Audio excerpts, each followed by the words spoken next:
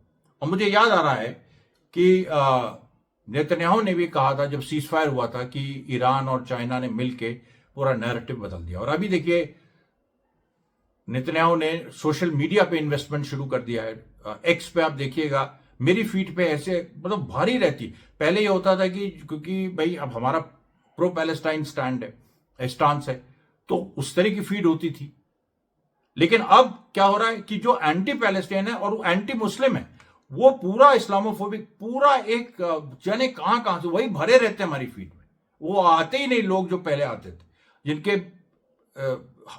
1 lakh followers, 1 million followers, वो सब दिखना ही बंद हो गए। तो ये बड़ी अजीब सी चीज है। लेकिन उसके बावजूद जो ये कह रहा है, जो डैनी कह रहा है, ये जो डैनी डनजुपो, हम लोग के विलन भी हुआ करते थे, डैनी जो कह रहा है, डैनी सीथ्रीनोविक्स, ये जो कह रहा है, यही कह रहा है कि देखो यहां पर जो ज़ायनिज्म का जो फैलाव है और इजराइल ने जो मेथडोलॉजी अपनाई ज़ायनिज्म के पक्ष में एक माहौल क्रिएट करने में, उसका अब उसको टक्कर देने वाला आ गया। बड़ी बात है, टक्कर देने वाला उसको आ गया। तो ये देखिए आज की खबरें थी। कल मैं फिर 2 वीडियोस लेके अमरीश मिश्रा स्पीक्स 1 और इस चैनल पे आऊंगा। तब तक के लिए धन्यवाद साथियों, बहुत बहुत धन्यवाद।